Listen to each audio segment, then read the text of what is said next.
오늘 우리에게 주신 하나님 말씀은 구약성경 창세기 12장 1절로 4절까지 말씀입니다.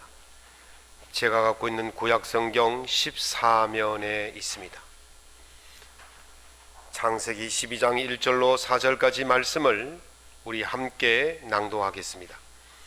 여호와께서 아브라함에게 이르시되 너는 고향과 친척과 아버지의 집을 떠나 내가 네게 보여줄 땅으로 가라.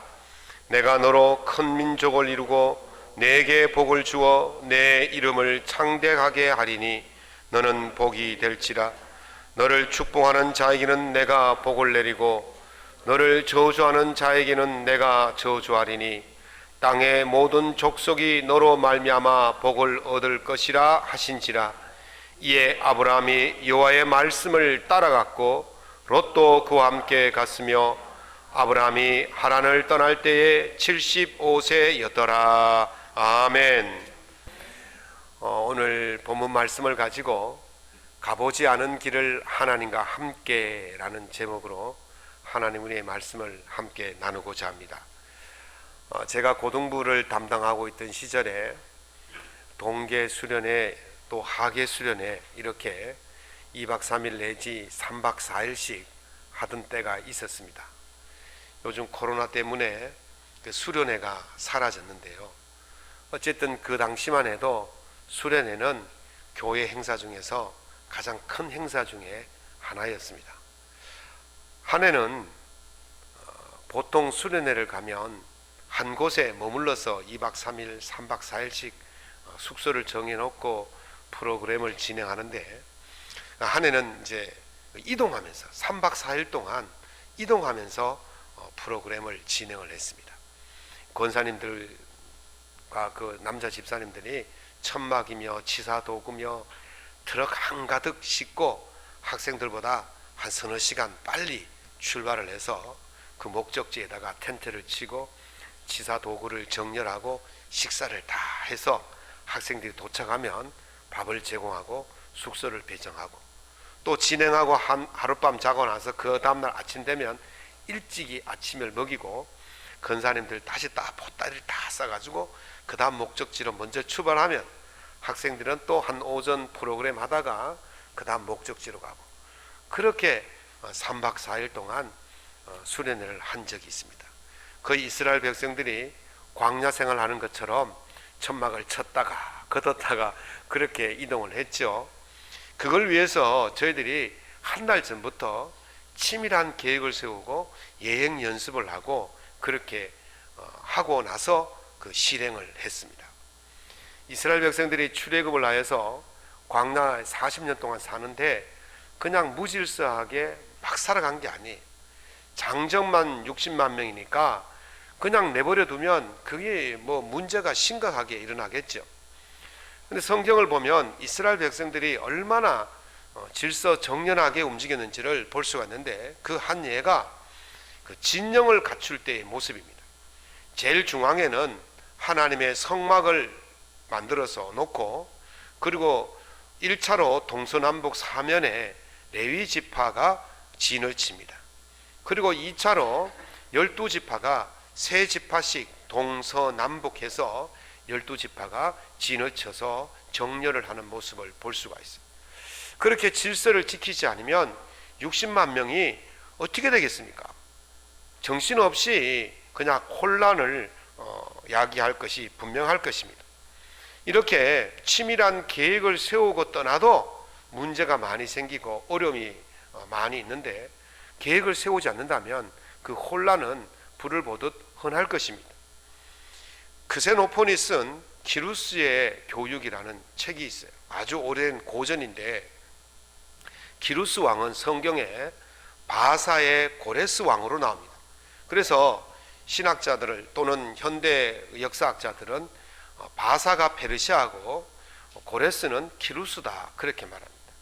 이 사람이 페르시아 대제국을 건설하고 수만 명 또는 수십만 명의 대군을 이끌고 적진을 들어가기도 하고 순행을 하기도 하는데 얼마나 질서정연하고 준비를 철저히 했느냐면 그 수많은 군대의 천막들이 순식간에 처지고 순식간에 걷어지는, 그리고 그 시간이 같이 시작해서 같이 걷어지는 그런 아주 짜임새 있게 그렇게 진행을 했다는 거죠. 그렇게 해서 대제국을 이끌어 갈 수가 있었다, 그렇게 기록하고 있습니다.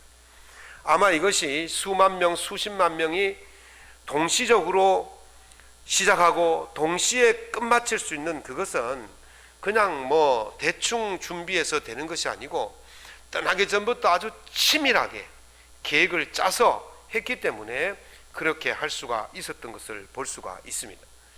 가족 몇 명이 집을 떠나도, 며칠 묵으러 떠나도 준비할 것이 얼마나 많이 있습니까? 해외여행을 다니신 분들 보면 그냥 가방을 보면 아주 그냥 몇 가방씩 들고 다니시는 분도 있어요. 해외 가다 보면 예상치 않은 일들이 생기니까 거기에 맞추어서 비상약품이며 또 비상 준비물을 많이 해가다 보니까 많이 이렇게 짐이 늘어나게 되어지는 거죠. 단 며칠만 집을 비워도, 여행을 떠나도 그렇게 많이 준비를 하고 계획을 하는데, 하물며 수만 명이, 수십만 명이 장기간 길을 떠날 때에는 어떻게 해야 되겠냐 하는 것이죠. 아무런 준비 없이 떠났다가는 큰 낭패를 당할 수밖에 없는 것입니다. 그래서 오늘 그 본문의 말씀을 보면 아브라함이 이제 길을 떠나는 모습이 나타납니다. 아마도 이 장면은 여러분들이 숱하게 많이 들었고 알고 있는 장면입니다. 아브라함이 고향을 떠나는데, 고향을 떠나는 동기가 있어야 되지 않겠습니까? 사람들이 고향을 떠나는 이유가 무엇일까요? 또 나라를 떠나서 이민을 가는 이유가 무엇이겠습니까? 여러 가지 이유들이 있겠지만 가장 중요한 이유 중에 하나는 지금 이것보다는 더 나을 것이라는 기대감이 있기 때문에 떠나는 거예요. 지금 이것보다 가야 할 그것이 더 낫지 않다면 왜 굳이 고향을 떠나고 이민을 가겠습니까? 그것이 더 나을 거라는 기대감, 소망감이 있기 때문에 가는 것이죠. 지금 이곳이 힘들고 어려워서 그곳에 가서 잘 되어서 금이 환향을 하는 그런 기대감, 소망을 가지고 떠나는 것입니다. 고 정주영 회장이 강원도도 지금 남쪽에 있는 강원도가 있고 북쪽에 있는 강원도가 있어요. 정주영 회장의 고향은 북쪽에 있는 강원도예요. 거기서 아버지가 소 팔아놓은 돈을 훔쳐가지고 서울로 도망을 갔어. 지금의 현대그룹을 이루었지 않습니까?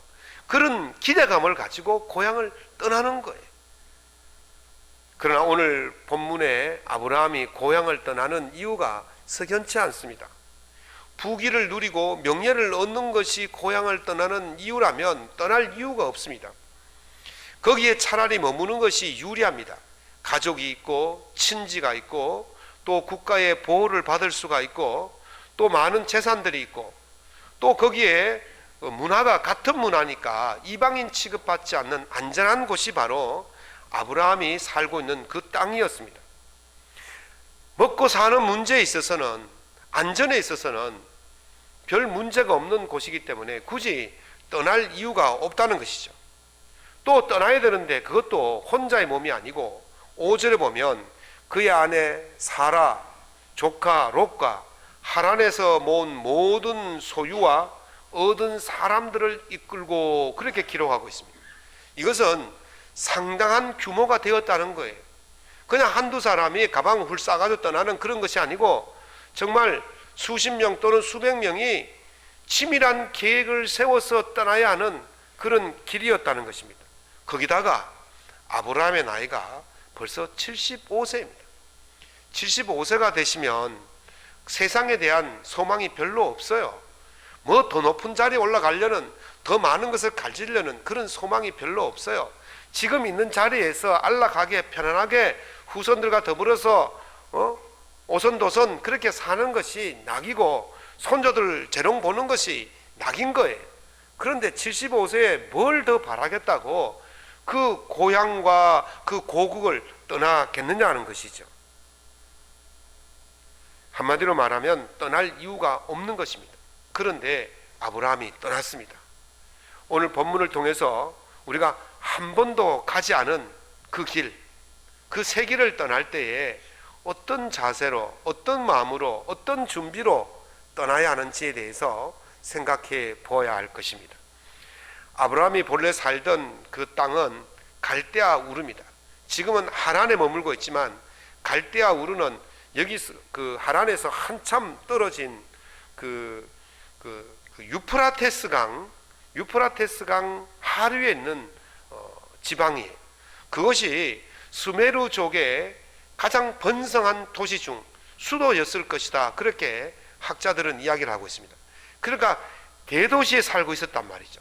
서울에 살고 있었단 말이죠. 서울에 살고 있었던 아브라함이 어느 날 갑자기 아버지가 데라가, 아버지 이름이 데라예요. 데라가 야 보따리 싸라, 우리 가나안으로 가자, 그러면서 길을 떠나게 된 것입니다. 창세기 11장 31절에 보면 이렇게 말합니다. 데라가 그 아들 아브라함과 하란의 아들인 그의 손자 롯과 그의 며느리 아브라함의 아내 사라를 데리고 갈대아인의 우르를 떠나 하란에 이르러 거기에 거류하였더라. 어떤 목적인지 모르지만 아버지 데라가 가자 그러니까 아들은 따라 나섰던 것이죠. 그런데 아버지에게 좀 마음이 어떤 도전정신, 개척정신이 있었지 않겠냐라는 생각이 듭니다. 왜냐하면 갈대아 우르는 대도시라고 말씀을 드렸잖아요. 서울 같은 곳이에요. 그런데 가나안은 광야 땅이에요. 그러니까 서울에 살던 사람이 아무것도 없는 광야에 간다? 이거 좀 생각해 볼 일이지 않겠습니까? 옛날 미국이 서부시 개척하던 시대에 동부에서 도시에서 서부 그 사막과 광야로 그렇게 길 떠나는 그 사람들이 그냥 갔겠습니까? 도전정신, 개척정신이 있었기 때문에 길을 떠났을 거예요. 아마 데라가 야 우리 도시가 아닌 광야에 가서 뭔가 한번 새 일을 해보자, 그런 개척정신과 도전정신을 가지고 출발을 해서 이제 하란까지 내려온 거죠. 그런데 하란에 와서 어떤 이유인지 모르지만 아버지가 거기에 그냥 머물게 되었다는 것입니다. 자신만만하게 그 길을 떠나는 거예요. 사람들이 처음 가보는 길 두렵고 떨림도 있지만 그래도 자기는 할 수 있다고 자신만만하게 떠나지만, 그러나 어느 시점에 이르면 자기의 능력에 한계가 오게 되어지는 거예요. 포기하게 되어지고 더는 전진하지 못하고 그냥 주저앉게 되는 것이죠. 광야를 하란은요, 가나안 들어가기 전에 광야와 이 도시의 경계선이 바로 하란이에요. 하란을 떠나면 이제 바로 광야로 들어가는 거예요. 그러니까 제가 생각하기에는 이 데라가 도시 생활 마지막까지는 자신감 있게 왔어요. 그런데 광야를 딱 쳐다보니까 어떤 생각이 듭니까? 더 이상 내 능력으로 갈 곳이 못 되는구나, 한계를 느꼈다, 그렇게 볼 수가 있습니다. 처음부터 자신의 능력을 대단히 부풀렸던 그런 모습을 볼 수가 있는 것이죠. 이런 유머가 있습니다. 대학교를 졸업하면 학사학위를 줍니다. 학사학위 받은 사람은 난 무엇이든지 다 안다, 그렇게 지식에 대한 자신감이 넘칩니다. 대학을 학사학위를 받고 이제 한 등급 더 높은 이제 대학원에 가서 석사학위를 받는 사람은 이렇게 말합니다. 나는 모르는 것도 많다, 그렇게 말합니다. 그리고 이제 한 등급 더 높은 박사학위를 받으면 난 아무것도 모른다, 그렇게 말한답니다. 그리고 교수가 되면 난 아무것도 모르는데 내가 말하면 사람들이 믿는다, 그렇게 이야기한다는 거죠. 이런 상태를 전문 용어로 더닝 크루거라, 그렇게 말합니다. 능력이 없는 사람은 자기 능력을 과대평가하고 능력이 뛰어난 사람은 자기 능력을 과소평가하는 것이죠. 세상은요, 자기 자신을 믿으라 그래요. 서점가게가 보면 성공에 관한 책들 얼마나 많이 나와 있는지 모릅니다. 아마 헤아릴 수 없을 만큼 수백 수천 권이 나와 있어요. 조금만 뛰어났다 싶으면 다 성공에 관한 책들을 쓰죠. 그런데 거기에서 말하는 공통점이 뭐냐? 자기 자신을 믿어라, 자기 자신을 개발해라, 자기 자신의 의지를 가져라, 자기 자신에게 능력이 있다는 것을 믿어라, 그렇게 계속 이야기하고 그렇게 하면 성공할 것이라고 그렇게 말을 합니다. 명심복음 진심편에 보면 자신자는 인력 신지하고 자의자는 인력 의지한다 그랬어요. 자신자, 자신을 스스로 믿는 사람들은 인력 신지, 다른 사람 또한 그를 믿을 것이고, 자신을 믿지 못하는 사람들은 또한 다른 사람들 또한 믿지 못할 것이다, 그렇게 말하는 거예요. 그러니까 자신이 스스로 자신감을 가져야 다른 사람도 그 사람에게 일을 맡기든지 돈을 빌려주든지 그렇게 하는데, 자신감도 없고 힘도 없고 능력도 없어요, 그렇게 말하면 그 사람에게 누가 일을 맡기고 누가 돈을 빌려주겠습니까? 자기 스스로 자신감을 가지는 것을 우리가 줄여서 뭐라 그러지요? 예? 줄여서 뭐라 그래요?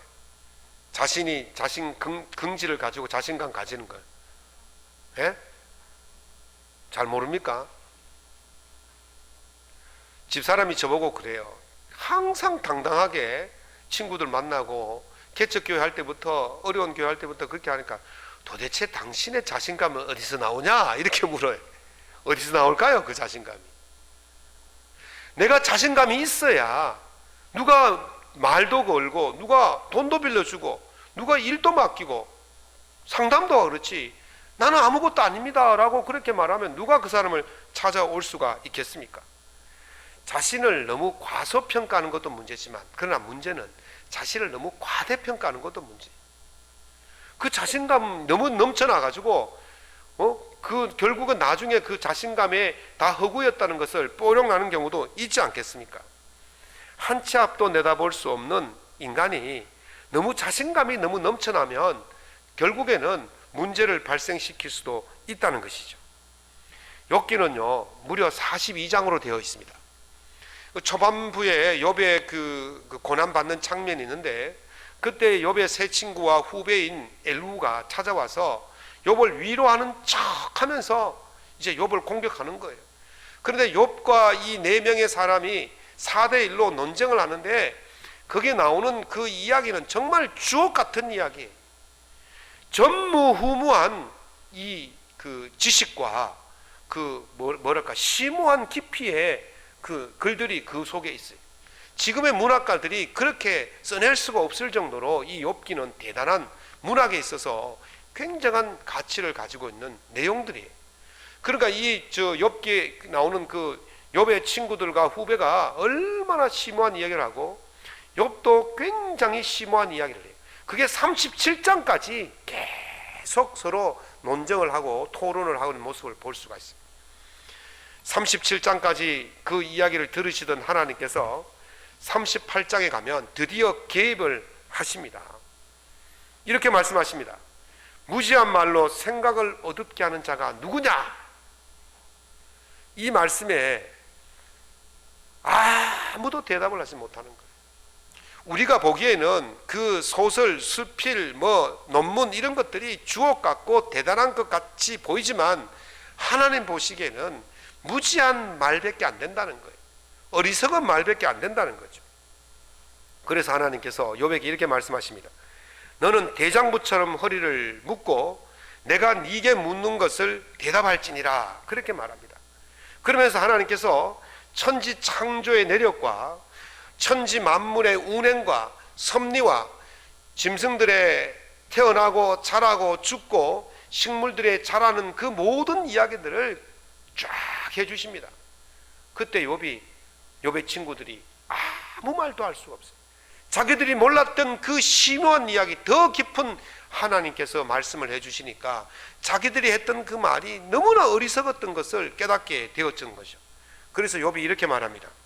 욥기 42장 3절에 보면 무지한 말로 이치를 가리는 자가 누구이니까? 나는 깨닫지도 못한 일을 말하였고 스스로 알 수도 없고 헤아리기도 어려운 일을 말하였나이다, 그렇게 말해요. 내가 똑똑하다고 심오하다고 많은 이야기를 했지만 그것이 나도 스스로 알지 못하는, 헤아릴 수 없는 그런 어리석은 이야기를 했습니다. 내가 하나님 앞에서 아무것도 아닙니다 라고 항복을 선언하는 내용이 바로 이 모양인 것입니다. 자기 자신을 너무 과대평가했다는 것이죠. 그래서 하나님 앞에서 항복을 선언하는 것입니다. 우리가 용어 중에 디폴트라는 용어가 있습니다. 디폴트는 전자기기에서는 초기값으로 돌아가는 것, 공장에서 물건이 나왔을 때의 초기값이 있어요. 그것으로 돌이키는 것을 이 디폴트라고 그렇게 말합니다. 우리가 기계를 사용하다 보면 잘 안 될 때가 있어요. 특별히 이 컴퓨터 같은 기계들은 이게 오류가 날 때가 많이 있거든요. 그때는 어떻게 하냐면 바로 디폴트를 하는 거예요. 공장 초기화를 시켜 돌아가는 거예요. 백지화 상태로 만들어가는 거죠. 경제 용어로 말하면 디폴트는 지급 불능 상태, 쉽게 말하면 부도났다는 거예요. 내가 더 이상 갚을 수가 없다 이렇게 말하는 것이 바로 디폴트예요. 그런데 이제 그 모라토리움이라는 말이 있습니다. 이 경제 용어로 하면 지급 불능이 아니고 지급 유예예요. 내가 지금은 갚을 수 없지만 내가 조금 노력하면 나중에 갚을 수 있어. 이게 모라토리움이거든요. 제가요, 제 눈이 좀 빨갛지 않습니까? 안 빨갛습니까? 어제 이제 그 주부를 만드는데 설정이 잘못되었는지 인쇄가 안 되는 거예요. 그래가지고 제가 어제 새벽 1시까지 주물락거렸는데 결국 이게 억지 해가지고 그냥 지금 주부가 조금 이상하죠. 예, 보통의 주부하고 좀 이상해요. 그걸 막 수작업으로 하다시피 해서 한 장씩 뽑다가 새벽 1시 넘도록 그 일을 해요. 아무리 설정을 하고 제가 주물락거려도 안 되는 거예요. 저는요, 제 능력으로 할 수 있다고 생각했어요. 고칠 수 있다고 생각했어요. 그런데 안 되더라고요. 그래가지고 선언한 것이 뭡니까? 디폴트를 선언한 거예요. 내 능력으로는 안 되는구나. 그 다음 어떻게 해야 돼요? 서비스 기사를 불러야 되는 거예요. 이게 디폴트예요. 내 능력으로 안 되는 거, 할 수 없는 상태, 불능의 상태. 욥이 하나님 앞에서 그렇게 디폴트를 선언한 거예요. 나는 아무것도 아닙니다. 나는 무지합니다. 나는 백지입니다. 나는 할 수 없습니다. 그렇게 항복을 선언했을 때 하나님께서 욥에게 이렇게 말씀하십니다. 욥기 42장 12절에 13절에 보면 하나님께서 욥에게 은혜를 주십니다. 여호와께서 욥의 말년에 욥에게 처음보다 더 복을 주시니. 다시 하겠습니다. 여호와께서 욥의 말년에 욥에게 처음보다 더 복을 주시니 그가 양 14,000과 낙타 6,000과 소 1,000결이, 결이란 것은 쌍을 말합니다. 그리고 암낙이 1,000을 주셨고 또 아들 7과 딸을 3을 주셨더라. 아멘. 하나님 앞에 항복하는 거예요. 하나님, 나 아무것도 아니에요. 나 무지합니다. 나 어리석습니다. 내가 할 수 있는 일은 아무것도 없습니다. 사람들은요, 새해가 되면 자기 앞길에 대해서, 1년에 대해서 거창하게 계획을 세우지 않습니까? 그러나 그 계획이 얼마나 오래 갑니까? 그래서 나온 말이 뭡니까? 작심삼일이에요. 3일을 넘기지 못합니다. 아무리 거창한 계획을 세워도 그것이 오래 가지 못합니다. 제가 새벽마다 여러분들에게 아침 묵상을 나눠드립니다. 보내드립니다. 그리고 그걸 읽는데 불과 몇 분 걸립니까? 장로님, 1분이면 읽습니다. 그리고 댓글 아멘 다는데 10초면 됩니다. 우리가요, 그 짤막한 1분짜리 글 하나 읽고 10초짜리 댓글 하나도 우리가 달 수가 없는 거예요. 왜? 우리의 한계, 능력이 없기 때문에. 그거 하나조차 우리가 제대로 하지 못하는데 무슨 거창하고 대단한 계획을 세우고 그것을 실행할 수가 있겠습니까? 하나님께서 우리와 함께 하지 아니하시면 우리는 아무것도 할 수 없는 존재라는 것을 기억할 수 있기를 바랍니다. 하나님 앞에 디폴트를 선언해야 돼요.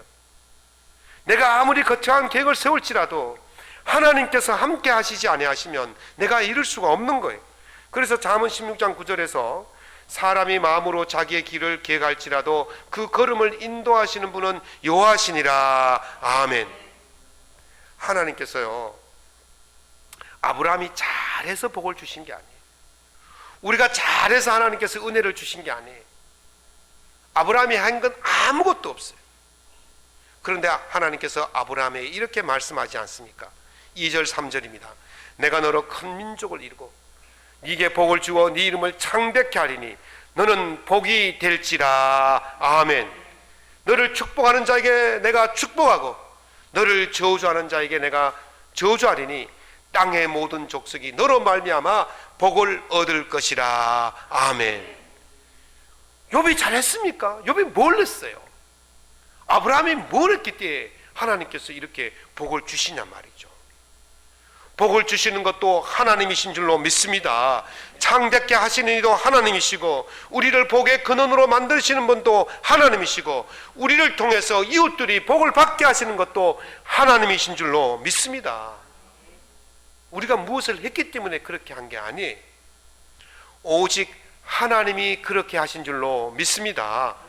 아브라함이 한 일이라고는 4절 말씀에 여호와의 말씀을 따라갔고, 한번 해봅시다. 여호와의 말씀을 따라갔고. 이게 원래의 여러분들이 붙들고 가야 할 말씀인 거예요. 여호와의 말씀을 따라갔고. 같이 한번 해봅시다. 여호와의 말씀을 따라갔고. 이것뿐이었습니다. 여호와의 말씀을 따라가는 것 이것뿐이었습니다. 오늘은 어제와 별 다를 바가 없는 날 같지 않습니까? 아침에 일어나서 밥 먹고 출근하고 뭐 여자분들은 설거지도 하고 또 다른 이런저런 거의 똑같아요. 그런데 어제와 오늘은 똑같지 않습니다. 어제와 오늘은 똑같지 않아요. 무엇가 다르고 하는 일이 비슷할지 모르지만, 패턴은 비슷할지 모르지만 그 일은 다른 길이에요. 여러분들이 어제 가보지 않은 길을 오늘 가는 거예요. 2021년도에 가보지 않은 길을 2022년도 여러분들이 가는 거예요. 다시 말하면 한 번도 가보지 않은 그 길을, 그 새 길을 여러분들이 가게 되는 것입니다. 새 길을 가려면요, 이제까지 살아왔던 나의 경험, 쌓아왔던 나의 지식, 나의 모든 것을 하나님 앞에서 초기화시켜야 돼요. 하나님 앞에서 항복해야 되는 것입니다. 오직 하나님께서 나를 이끌어 가시도록 나의 모든 것을 전적으로 하나님께 맡겨야 될 줄로 믿습니다. 2022년 한 해를 온전히 하나님께 맡기고 그 말씀을 따라가 보시기를 바랍니다. 한 해 마무리한 날 여러분들은 그 차이를 느낄 거예요.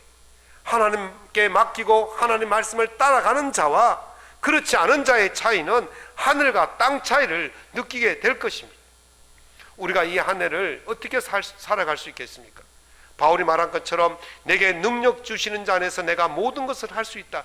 하나님께서 내게 능력 주셔야 되고 하나님께서 나와 함께 가셔야만이 나의 삶이 세계를 갈 때 안전하고 두렵지 않고 은혜로운 삶이 될 줄로 믿습니다. 하나님께 온전히 맡기는 한 해가 되어서, 하나님과 온전히 동행하는 한 해가 되어서 욥이 받았던 그 복, 아브라함이 받았던 그 복을 받으시는 한 해가 될 수 있기를 예수님 이름으로 축복합니다.